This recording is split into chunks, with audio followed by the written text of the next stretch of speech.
Hello, good evening, students. How are you? This is M Singh sir here, myself, physics faculty mentor and career counselor.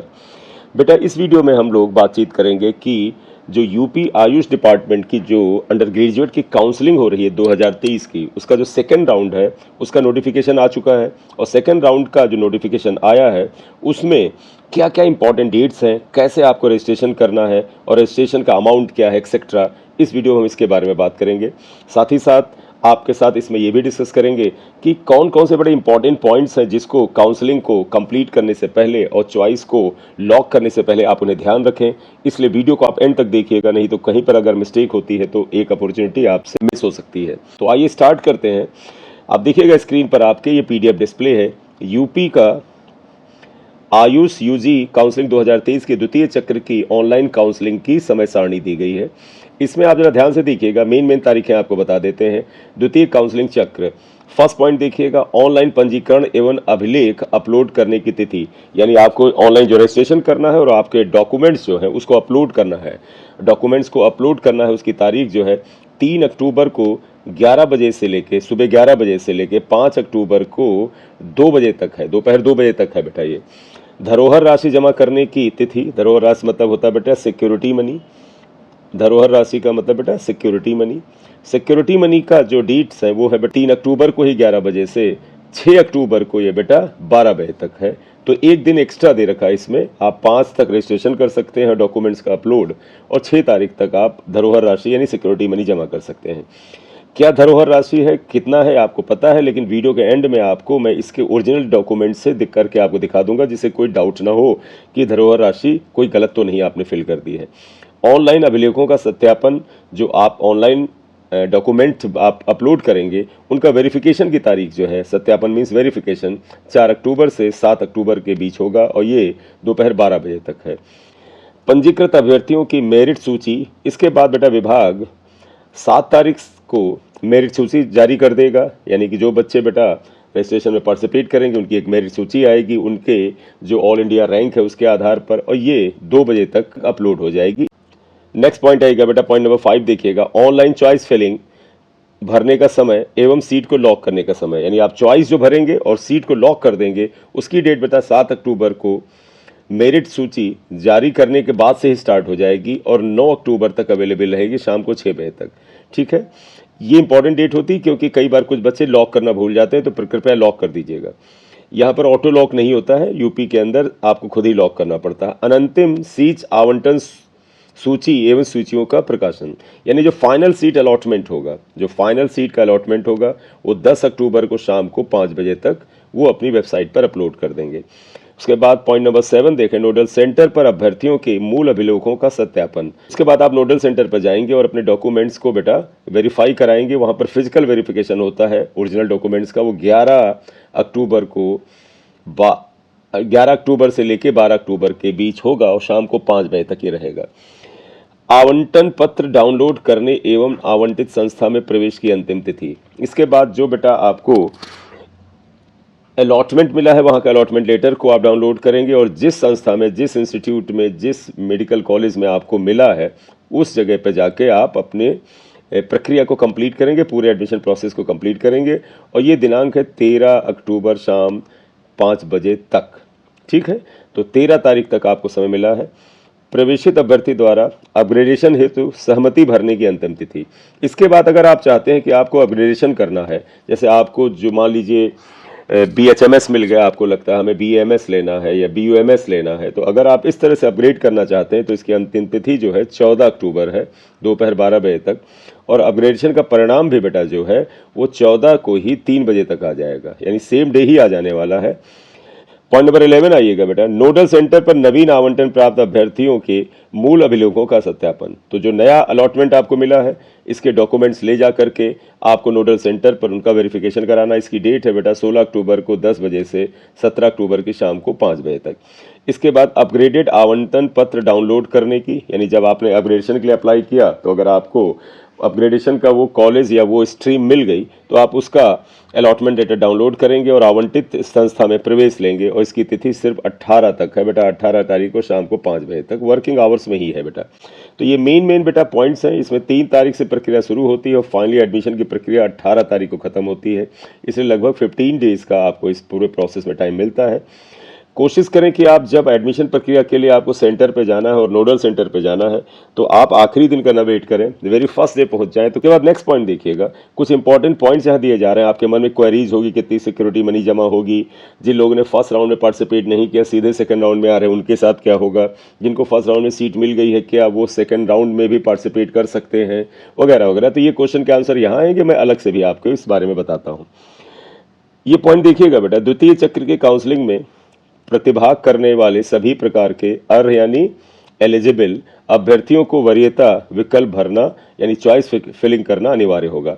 तो बेटा जब second round की counselling करेंगे choice filling must है, बगैर choice filling का काम नहीं चलेगा। ऐसे अभ्यर्थी जिन्होंने प्रथम चक्र की काउंसलिंग में पंजीकरण नहीं कराया था, अब आप देखिए आपके काम का पॉइंट है, अगर आप सीधे सेकंड राउंड में पार्टिसिपेट कर रहे हैं, जिन लोगों ने फर्स्ट राउंड में पंजीकरण यानी कि रजिस्ट्रेशन नहीं कराया था वह काउंसलिंग 2023 की ये जो वेबसाइट है जिसे मैं अंडरलाइन कर रहा हूँ इस पे जाएंगे और पंजीकरण शुल्क जो यानी कि जो रजिस्ट्रेशन अमाउंट है 2000 उसको जमा करके पार्टिसिपेट कर सकेंगे। ऐसे अभ्यर्थी जिन्हें फर्स्ट राउंड की काउंसलिंग की सीट आवंटित न हुई हो और द्वितीय चक्र की काउंसलिंग हेतु ही वो अर्ह रहे हो, अर्ह का मतलब हुआ बेटा एलिजिबल, उन्हें पुनः धरोहर राशि जमा करने की आवश्यकता नहीं है।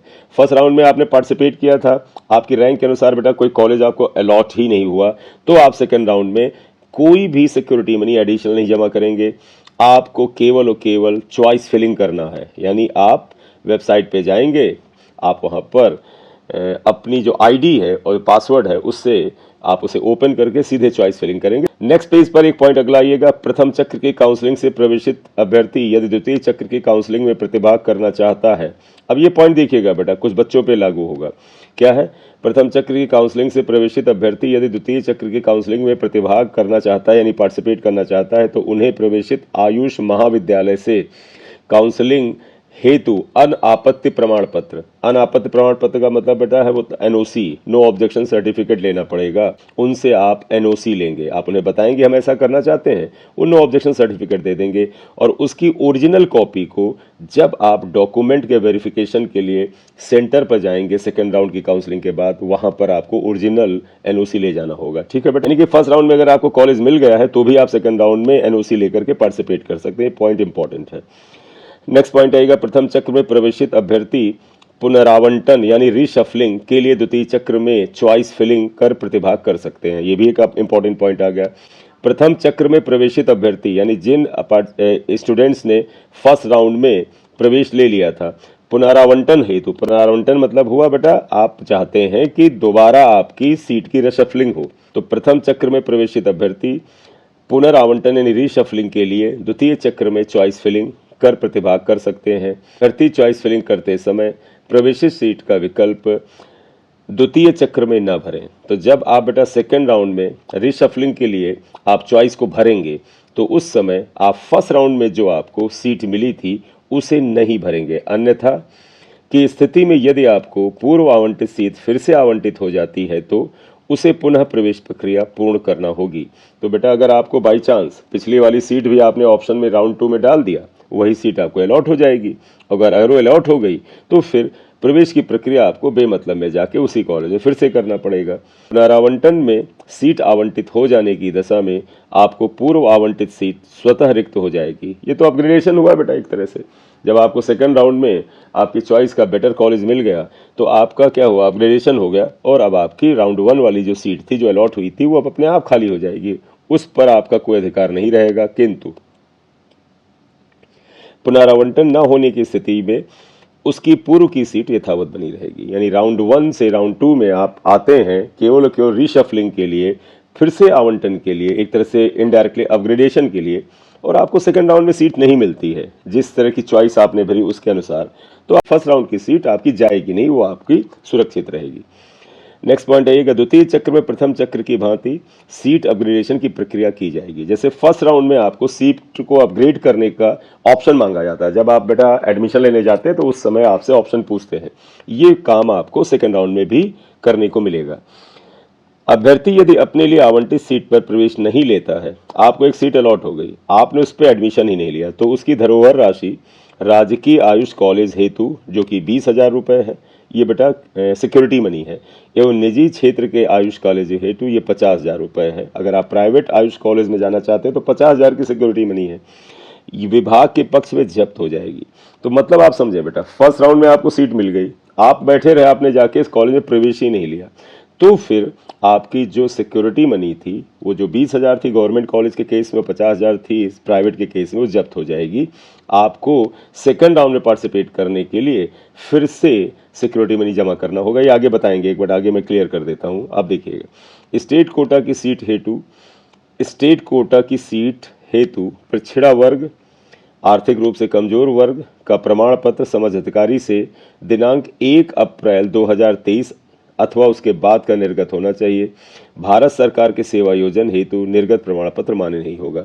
ये कुछ बच्चे गलती करते हैं, उनके पास सेंट्रल गवर्नमेंट का बेटा जाति प्रमाण पत्र होता है कि आप बेटा EWS कैटेगरी के हैं या OBC कैटेगरी के हैं या अन्य किसी कैटेगरी के, लेकिन ये स्टेट काउंसलिंग में बेटा वो मान्य नहीं है। या बड़े ध्यान से समझिए बेटा, स्टेट काउंसलिंग में स्टेट का ही जो जाति प्रमाण पत्र मान्य होता है, क्योंकि स्टेट वाइज बेटा जाति का जो स्कोप है वो चेंज होता जाता है, स्टेटस ही बदलता चला जाता है। कोई जाति जो है केंद्र के अनुसार किसी स्टेट में पिछड़ी है तो हो सकता है स्टेट के अनुसार वो ना हो, तो इसलिए आपको स्टेट का ही बना हुआ यानी यूपी स्टेट का बना हुआ ही प्रमाण पत्र मान्य होगा। और ये प्रमाण पत्र 1 अप्रैल के बाद का होना चाहिए बेटा। 1 अप्रैल 2023 से पहले का हो तो आपको दोबारा बनवाना पड़ेगा, ठीक है।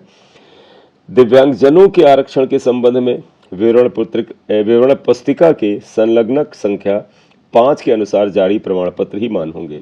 आपके पास जो बेटा ब्रोशर होगा, आप जाके PDF में देख लीजिएगा, मैं भी आपके साथ आगे शेयर कर दूंगा, उसमें आप जाके देख लीजिएगा। पॉइंट नंबर 05 में जो एक उन्होंने क्या दिया होगा, पूरा का पूरा बेटा एक फॉर्मेट दिया होगा। तो अगर आप दिव्यांगजनों में यानी PW में आते हैं तो आपको उसी फॉर्मेट में उसका सर्टिफिकेट बनवाना होगा, आपका पहले से बना बनाया फॉर्मेट नहीं चलेगा। आरक्षित श्रेणी उप श्रेणी अभ्यर्थी द्वारा उपलब्ध कराए गए अभिलेखों से प्रमाणित नहीं होती है तो ऐसी स्थिति में उसकी श्रेणी उप श्रेणी सुसंगत श्रेणी में परिवर्तित कर दी जाएगी। नेक्स्ट आइएगा, अर्हता का प्रमाणीकरण संबंधित अभिलेखों के भौतिक मूल्यांकन द्वारा, एक बार फिर से देखिएगा बेटा, अर्हता यानी कि एलिजिबिलिटी का प्रमाणीकरण संबंधित अभिलेखों के भौतिक सत्यापन द्वारा अंतिम रूप से किया जाएगा। किसी भी तरह का एलिजिबिलिटी का क्राइटेरिया बेटा जो फिजिकल फॉर्म में आप ओरिजिनल डॉक्यूमेंट देंगे उसी के अनुसार होगा। आपने अपलोड किया है वो अगर फर्जी सर्टिफिकेट है तो नहीं होगा, जिसके लिए अभ्यर्थी को अपने समस्त अभिलेख मूल रूप में लेकर निर्धारित समय तिथि एवं स्थान पर स्वयं उपस्थित होकर सत्यापन अधिकारी के सम्मुख प्रस्तुत करना अनिवार्य है। इसलिए सभी बेटा जो डॉक्यूमेंट्स हैं, सारे के सारे सर्टिफिकेट हैं, उनकी ओरिजिनल कॉपी लेकर के आपको उस दिन और उस स्थान पर उस अधिकारी के सामने जाना होगा। यदि किसी मान्य मूल अभिलेख के अभाव में अर्हता प्रमाणित नहीं होती है तो ऐसी दशा में तत्संबंधित लाभ यानी अभ्यर्थन समाप्त अथवा अभ्यर्थन निरस्त कर दिया जाएगा। अब आप किसी कैटेगरी में क्लेम करते हैं, उस कैटेगरी में आपको उस हिसाब से उसमें जिस लेवल तक कट ऑफ गया बेटा उस रैंक के आधार पे आपको सीट मिल गई, लेकिन अगर आपका डॉक्यूमेंट सही नहीं है तो फिर बेटा उसके हकदार नहीं है, यानी आपका एडमिशन उस राउंड में तो रद्द हो जाएगा। अब आप अगले राउंड में जाके फिर से पार्टिसिपेट करिएगा, सर्टिफिकेट गलत था तो सही बनवा लीजिएगा, या नहीं था तो आप जनरल कैटेगरी में अप्लाई करिएगा। लेकिन वहाँ पर अगर आपका एडमिशन उस श्रेणी में होता है और उस विशेष श्रेणी का प्रमाण पत्र आप नहीं दे पाते हैं तो फिर आपका एडमिशन अमान्य होगा। अभिलेखों के भौतिक सत्यापन के समय अभ्यर्थियों को अपने मूल अभिलेख सत्यापन अधिकारी के समक्ष प्रस्तुत करना अनिवार्य है। इसके अभाव में इसका सत्यापन पूर्ण नहीं होगा। ये तो आप भी जानते हैं, बार बार कहते आए हैं, आपको ओरिजिनल डॉक्यूमेंट्स के साथ ही वहां पर जाना है, आप उसकी फोटोकॉपी लेकर नहीं जान सकते।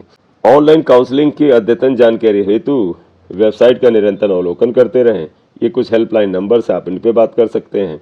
ईमेल है, अगर आपको लगे किसी मामले में ईमेल करना तो वो भी कर सकते हैं। बट अभी जो हमने आपको मेन तारीखें बता दी, डेट्स बता दी, कैसे कैसे क्या डॉक्यूमेंट्स लेके जा रहे हैं वो बता दिया, लेकिन फिर भी आपके मन में कुछ पॉइंट्स को लेकर के क्यूरोसिटी हो कि हमें कुछ स्पेसिफिक केसेस में कुछ क्या करना चाहिए, ऐसे क्वेश्चन हो तो उनका जवाब मैं इस जगह पर पढ़ करके देने की कोशिश कर रहा हूँ। अगर आपके क्वेश्चन का आंसर यहाँ से मिल जाए तो आप के लिए सही रहेगा, और अगर नहीं मिलता है तो आप कमेंट बॉक्स में पूछिएगा। बेटा देखो बेटा, पंजीकरण शुल्क कितना है, यानी कि रजिस्ट्रेशन अमाउंट कितना है। रजिस्ट्रेशन अमाउंट जो कि नॉन रिफंडेबल है। सिक्योरिटी अमाउंट बेटा जो है कुछ कंडीशन के अनुसार रिफंडेबल है, लेकिन रजिस्ट्रेशन अमाउंट नॉन रिफंडेबल है। सभी चक्रों यानी प्रथम, द्वितीय या तृतीय तथा स्थिर वैकेंसी चक्र या चक्रों की काउंसलिंग हेतु ऑनलाइन पंजीकरण के समय पंजीकरण शुल्क 2000 रुपये जमा करना होगा। तो बेटा ये पंजीकरण शुल्क कितना है बेटा, 2000 रुपये है, ये आपको देना होगा। ऑनलाइन प्रक्रिया के माध्यम से भुगतान करना होगा, मतलब आपको इसके लिए किसी तरह से बेटा कैश में नहीं देना है, ऑनलाइन के थ्रू करना है, केवल ऑनलाइन भुगतान ही स्वीकार्य होगा। तो 2000 का रजिस्ट्रेशन अमाउंट है, नॉन रिफंडेबल है, ये वापस नहीं मिलेगा। सिक्योरिटी मनी वापस मिल जाती है, कुछ खास परिस्थितियों में नहीं भी मिलती है, कंडीशंस हैं। पॉइंट नंबर 13 आएगा, अभ्यर्थियों के सभी चक्रों की काउंसलिंग हेतु केवल एक बार ही पंजीकरण कराना होगा तथा पंजीकरण शुल्क का भुगतान भी एक बार ही करना होगा। भुगतान किया गया पंजीकरण शुल्क किसी भी दशा में वापस नहीं होगा। ये एक अच्छा पॉइंट है। क्यों?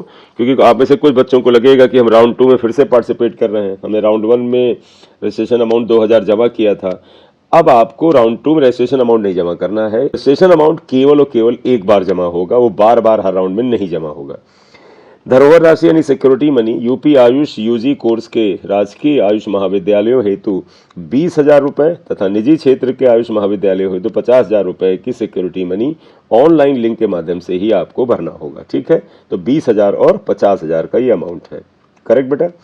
पॉइंट नंबर 1.5 आइएगा, पंजीकरण शुल्क धरोहर राशि के ऑनलाइन भुगतान के बिना पंजीकरण प्रक्रिया पूर्ण नहीं मानी जाएगी। अगर आप रजिस्ट्रेशन अमाउंट नहीं भरते हैं और सिक्योरिटी मनी नहीं जमा करते हैं तो आपको रजिस्टर्ड नहीं माना जाएगा।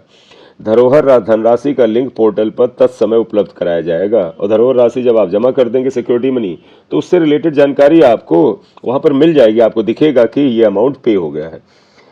पॉइंट नंबर 1.6 आएगा, यदि अभ्यर्थी को कोई सीट आवंटित नहीं होती है और वह अग्रिम चक्र में पुनः प्रतिभाग करना चाहता है अथवा प्रथम एवं द्वितीय चक्र में प्रवेश के उपरांत द्वितीय से या तृतीय चक्र में प्रवांटन करना चाहता है तो उसे पुनः धरोहर धनराशि जमा करने की आवश्यकता नहीं है। तो बेटा आपने राउंड 1 में सिक्योरिटी मनी जमा कर दी 20,000 या 50,000, आपको सीट नहीं मिली, आप अगले राउंड में चले जाते हैं तो आपको दोबारा सिक्योरिटी मनी नहीं जमा करनी है। आपको दूसरे में भी नहीं मिले, आप तीसरे राउंड में जाना चाहते हैं तो भी आपको नहीं जमा करना। तो सिक्योरिटी मनी आपको एक बार जमा करना है। हाँ, कुछ कंडीशन में वो फोरफेट होती है, यानी जब्त होती है, उसके बारे में आगे जिक्र करेंगे। अब आगे देखिएगा पॉइंट नंबर 1.7, ऐसे अभ्यर्थी जो प्रथम या द्वितीय चक्र में आवंटन या अपग्रेडेशन के उपरांत आयुष महाविद्यालय में प्रवेश नहीं लेते हैं। एक बार देखिएगा पॉइंट नंबर 1.7, ऐसे विद्यार्थी जो प्रथम अथवा द्वितीय चक्र में आवंटन यानी अलॉटमेंट या अपग्रेडेशन के बाद कोई सीट पाते हैं, उसके उपरांत आयुष महाविद्यालय में प्रवेश नहीं लेते हैं। तो बेटा आपको कोई सीट अलॉट हो गई या अपग्रेडेशन में कोई सीट मिली और आप वहां पर जाके एडमिशन नहीं लेते हैं, वह धरोहर राशि पुनः जमा कर, मतलब ऐसे स्टूडेंट सिक्योरिटी मनी को पुनः जमा कर द्वितीय या तृतीय चक्र में प्रतिभाग ले सकते हैं। ठीक है, यानी राउंड 1 में आपने फीस जमा की, सिक्योरिटी मनी जमा की, आपने रजिस्ट्रेशन अमाउंट जमा किया, आपको एक सीट मिल गई, या आपने अपग्रेडेशन के लिए जाना, सीट मिल गई, उसके बाद आपने वहाँ एडमिशन लिया ही नहीं। अब आपका मन है यार हम राउंड 2 में पार्ट लेंगे, तो फिर आप वो जो सिक्योरिटी मनी जमा की थी 20,000 या 50,000 उसे जब्त कराना पड़ेगा, आपको फोरफेट कराना पड़ेगा, और फिर से सिक्योरिटी मनी जमा करके आप द्वितीय पार्ट में पार्टिसिपेट कर सकते हैं। तो यानी आपका सिक्योरिटी मनी का नुकसान होगा, आप सेकंड राउंड में तब भी पार्टिसिपेट कर सकते हैं अगर राउंड 1 में कॉलेज को आपने एडमिशन लेकर के प्रोसेस को कंप्लीट नहीं किया था तो भी। 1.8, धरोहर राशि का भुगतान न करने की दशा में अभ्यर्थी को विकल्प भरने का अवसर उपलब्ध नहीं होगा। ये तो आप देख ही रहे हैं कि बेटा MBBS BDS या हर तरह की काउंसलिंग में है कि अगर सिक्योरिटी मनी नहीं जमा करते हैं तो फिर आपको चॉइस फिलिंग का मौका नहीं मिलता, वो यहाँ भी नहीं मिलेगा। प्रवेश के उपरांत धरोहर राशि वापसी कैसे होगी, ये बच्चों के मन में रहता है कि सर प्रवेश के उपरांत कुछ लोगों को सीट नहीं भी मिलती है तो कहते हैं हमें कैसे मिलेगी। देख लें बेटा, जिन अभ्यर्थियों ने सीट आवंटन के पश्चात संबंधित कॉलेजों में प्रवेश ले लिया है, एवं जिन अभ्यर्थियों को कोई सीट आवंटित नहीं हुई है, मतलब जिन बच्चों को सीट मिली उन्होंने एडमिशन ले लिया, कुछ बच्चों को सीट मिली ही नहीं किसी भी राउंड में, उनकी धरोहर राशि वापसी की प्रक्रिया सभी चक्रों की काउंसलिंग समाप्त होने के बाद होगी। तो if you have been allotted a seat, आपको एक सीट अलॉट हो गई है और आपने एडमिशन ले लिया है, तो आपको सिक्योरिटी मनी वापस होगी। और आपको कोई सीट अलॉट ही नहीं हुई है, आप बिल्कुल आखिरी तक बगैर किसी सीट के रहे हैं, तो भी आपको सिक्योरिटी मनी अलॉट होगी। पॉइंट नंबर 1.10 है, अभ्यर्थी की धरोहर राशि उसी बैंक के खाते में वापस की जाए जिस बैंक खाते से धरोहर राशि का भुगतान किया गया है। जिस अकाउंट से आपने सिक्योरिटी मनी को जमा किया था उसी अकाउंट में वापस आ जाएगी। अभ्यर्थी साइबर कैफे या अन्य किसी स्रोत से पंजीकरण कराते हैं तो उस समय इस बात का विशेष ध्यान रखें। तो जब अगर आप साइबर कैफे से कराते हो, कभी अगर अपने दोस्तों से कराते हो या किसी और बेटा स्रोत से कराते हो, तो ध्यान रखना उनके अकाउंट में धनराशि लौट सकती है। को बेटा इस बात का ध्यान रखना होगा कि उनके अकाउंट में चली जाएगी। हो सकता है उनके अकाउंट में जाए और आप ध्यान न दें, वो भी ना बताएं, तो सिक्योरिटी मनी उनके पास चली जाएगी। तो आप इस चीज़ को ध्यान में रखें। एक लास्ट पॉइंट है 1.11, निम्न परिस्थितियों में अभ्यर्थियों की धरोहर राशि जब्त कर ली जाएगी। पहला, प्रथम द्वितीय तृतीय भौतिक सत्यापन के उपरांत एवं स्थिर चक्र या चक्रों के आवंटन प्राप्त अभ्यर्थी यदि आवंटित संस्था में प्रवेश नहीं लेता है, यानी फर्स्ट राउंड में या सेकंड राउंड में या थर्ड राउंड में आप फिजिकल वेरिफिकेशन करा लेते हैं, जाकर के आप कॉलेज में जाके डॉक्यूमेंट का फिजिकल वेरिफिकेशन करा लेते हैं, और आप स्टे राउंड में भी ये जाते हैं और फिजिकल वेरिफिकेशन करा लेते हैं, लेकिन एडमिशन नहीं लेते हैं, तो आपको सिक्योरिटी मनी नहीं मिलेगी, वो फोरफेट हो जाएगी। प्रथम चक्र एवं द्वितीय चक्र की काउंसलिंग से आवंटित एवं प्रवेशित, यानी फर्स्ट राउंड या सेकंड राउंड में आवंटित मतलब अलॉटेड, प्रवेशित माने एडमिशन ली गई अभ्यर्थी अपग्रेडेशन के उपरांत अपग्रेडेड कॉलेज में प्रवेश नहीं लेता है। आपने फर्स्ट राउंड में सीट पाई, आपने अपग्रेडेशन अप्लाई किया, या सेकंड राउंड में सीट पाई, आपने अपग्रेडेशन के लिए अप्लाई किया, आपको सीट मिली और आपने एडमिशन नहीं लिया, आपका पैसा जब्त हो जाएगा, सिक्योरिटी मनी जब्त होगी। यदि Ayush admission central counselling committee से अभ्यर्थी को सीट आवंटित होती है, तो आपको सीट आवंटित हुई तो उसे शिक्षण शुल्क, प्रवेश शुल्क ₹1000 छोड़कर तथा धरोहर राशि वापस कर दी जाएगी। तो ऐसे केस में आपको शिक्षण शुल्क, केवल उसमें से प्रवेश शुल्क का ₹1000 छोड़ करके बाकी धरोहर राशि और शिक्षण शुल्क वापस कर दिया जाएगा। इन पॉइंट्स को आप ध्यान रखिए कि किन किन केसेस में आपको सिक्योरिटी मनी वापस होगी, किस केस में आपको वापस नहीं होगी। ये मेन पॉइंट थे आयुष काउंसलिंग का सेकंड राउंड से रिलेटेड। आपके मन में और कोई क्वेश्चन हो तो कमेंट करके पूछ सकते हैं। बेटा आप जब वीडियो के देखा करें तो सबसे पहले बेटा एक बार आप लाइक दे दिया करें और अपने फ्रेंड सर्किल में शेयर किया करें। और आप चैनल पे बेटा वीडियो कई बार देखते हैं तो सब्सक्राइब नहीं करते हैं, अगर आप कर लेंगे तो बेटा हमारे लिए एक उत्साह की बात होती है। Thank you very much for watching the video. This is M Singh sir here. Thank you very much.